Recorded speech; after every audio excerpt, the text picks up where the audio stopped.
Hey everybody, Darren here, and welcome back to the Single Dad Live series. I'm excited to bring you this episode today. I think it has tremendous value. So I do this series in the hopes to help some other single dads to avoid some of the mistakes and help them overcome some of the obstacles that I faced along the way. And hey, I see people joining on. That's awesome. So today's episode, I think, is going to be just fantastic. I'm going to give you the step-by-step method that I use to manage my finances, and I've studied many different ways, and it's kind of a compilation of a bunch of different methods that I've put together on how to manage my finances. I've studied Mary Hunt, and I'm going to put links to all this once I get this posted. So for Mary Hunt, for Dave Ramsey, Susie Orman, it's just a compilation of all the different methods that they recommend that I've been using for probably at least like maybe the last 15 years. And by following this method, I was able to weather the storm after my marriage collapsed. By following this method that I had set up, I was able to avoid going down the road of financial ruin, which I know many people head down when they're facing marital difficulties. So I'm going to take you step by step. This is exactly how I manage my finances. So the first thing you're going to do, and I'm a high-tech kind of guy, but sometimes pen and paper works best. And the power of the pen, it's easier to see when you write things down. It's nice to be able to flip through pages. So the very first thing you're going to want to do is get yourself a notebook. And this is my notebook. This is the one I use.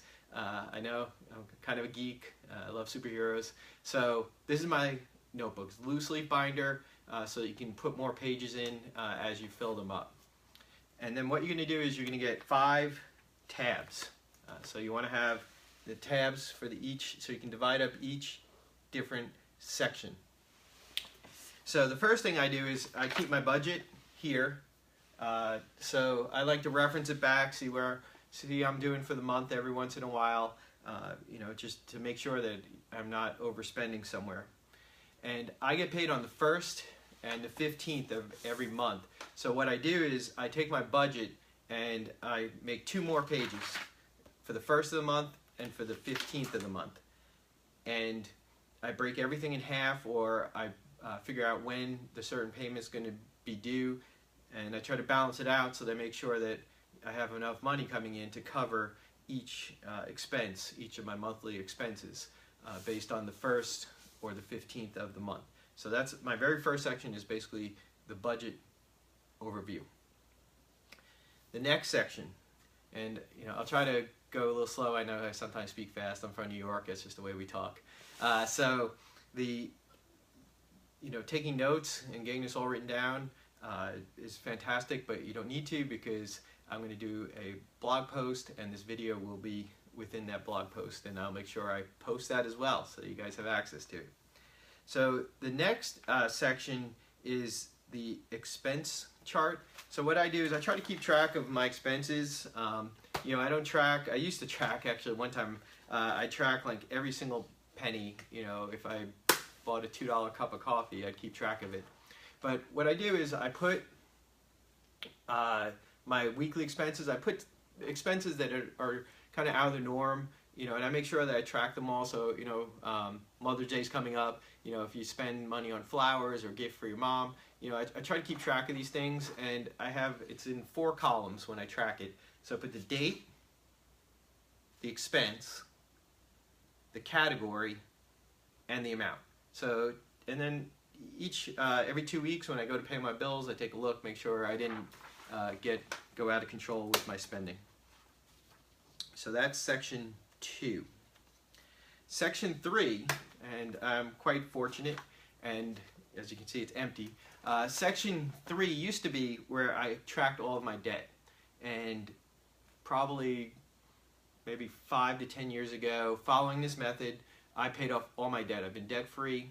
I still obviously have a mortgage on my house, and I make a car payment, but I don't have any credit card debt, and I can do a whole other lesson on how I got out of debt, following again the systems that Dave Ramsey, Susie Orman, Mary Hunt, they've all put together. And those systems really work as long as you're not, as long as you have some kind of income coming in that's enough to cover the payments that you got to make to get yourself out of debt. So the next section, this is the magic section. This is the section where it all happens here. The next section is what's called freedom accounts. And freedom accounts actually comes from Mary Hunt, and I've been using freedom accounts for probably 20 years. Read Mary Hunt's book, Debt Proof Living, and I've been following her system with freedom accounts for this entire, like I said, probably the last 20 years. Probably most of the time I've been in the Navy. So what you do with a freedom account is it's one big account, and then you have a bunch of sub accounts. And the magic in the freedom account is that what you're doing is you're taking care of large expenses that are going to come along, and that could really just completely throw your entire budget and plan off the tracks. So, for example, I pay my car insurance twice a year. So I set up a freedom account for my car insurance payment. So I figure out every 6 months, and I'm just going to throw this out as an example. It's probably more than this amount, but so every 6 months, if I paid $600 for car insurance, and I know that payment's coming every 6 months, and if I don't save for it, when that $600 payment comes, I'm going to be scrambling to try to find the money. But in my freedom account, I have a sub account for car insurance. And what I do is, I know it's 6 months, and I know it's $600, so that works out to $100 a month. And I know I get paid twice a month, so that means I need to set aside $50 every pay period so that when the car insurance bill comes due, it's no big deal. I just write a little check and see you later, and it doesn't affect my budget whatsoever. So that's how the freedom account works. And what I do is I make a whole bunch of different freedom accounts, and I get a total number. And on the 1st and the 15th, I have an auto debit that goes into my savings account, which is covering all of these sub accounts in my freedom account. So some examples are, like I gave you, was car insurance. I love to travel, so I set aside money to pay for airfare, hotels, whatever. That goes in here. Clothing, you're gonna have to buy clothing. Professional fees and dues. So like when I have bar dues that come up, it's no big deal. I just, boom, the money's there. Car maintenance, cars break down. It's gonna happen. Even if it's just a simple oil change, you know you're gonna need some money there for it. So you might only want to put aside $5, $10, $20, whatever it is, a month, and just let it accrue. And when you have a significant car problem and you got $400 or $500 sitting in your freedom account, it's no big deal to cut a check. It doesn't screw up your entire budget. The other thing is like large annual fees for credit cards. The one credit card I always carry is American Express. Has a large annual fee, and I just have to pay it when that fee comes due. So I have it set aside in the freedom account. If it's let's just say it's $400, I divide that by 12, and I'm not going to show you how bad at math I am. Actually, I'm not that bad at math, but anyway, 12 divided by 400. Let's just say it's $30-something a month. So I set aside, $15 a pay period. $15 a pay period is not a big deal, but when you're getting walloped with a $400 bill at once, that is a big deal. So you got to plan, and the freedom account is where all that planning takes place. And you need to be creative. You got to really think of the different expenses, and you don't want to put a monthly expense in the freedom account. That's not the purpose. It won't work. So your car payment, that's every month. So that's not going to go into your freedom account because it's a monthly expense. But something like my homeowners association dues, that's every 90 days. So I know every 90 days I have to pay $300. So I set aside $50 a pay period, $100 a month, and when that $300 comes due, no big deal. It's sitting there. I just take it out of my freedom account, and off goes the check. So what I do is I have them each of my Freedom accounts, I have them here. I list them all out. I list how much I need to deposit each pay period. And I actually audit it every 3 months. I know, a little anal maybe. So I audit, make sure that, that the balance is correct. And then under each one, for example, this is my travel.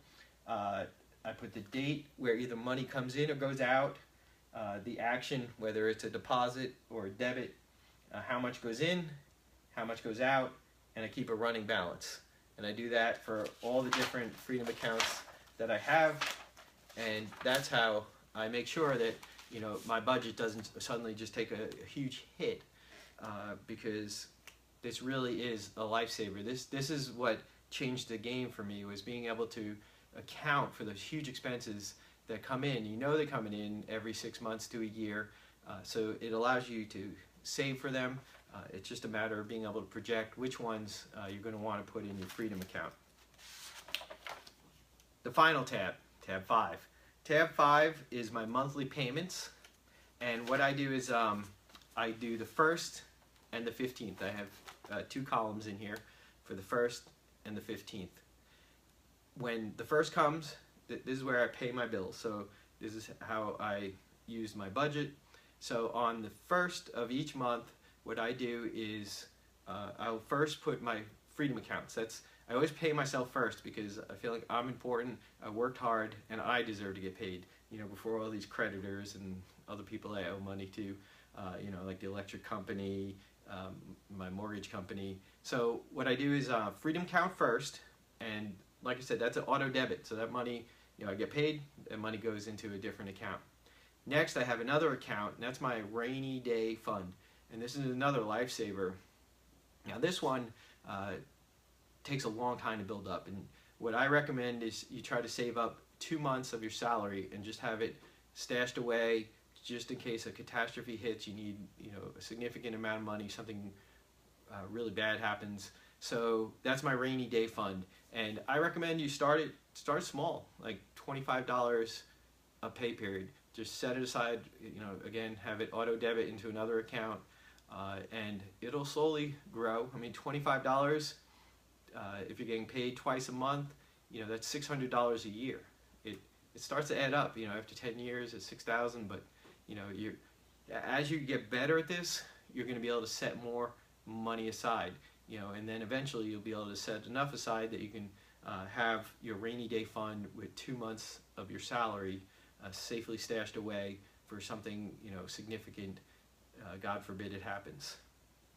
And then after that, that's where I track everybody that I need to pay on the 1st and everybody I need to pay on the 15th.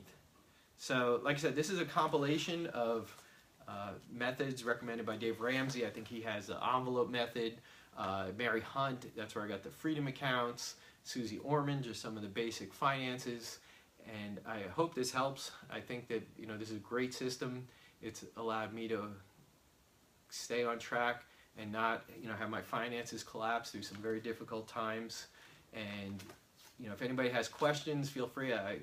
It's kind of almost like a hobby of mine. So I'm more than happy to help. Just either make a comment, shoot me a message, however you feel. If you know me, just give me a call.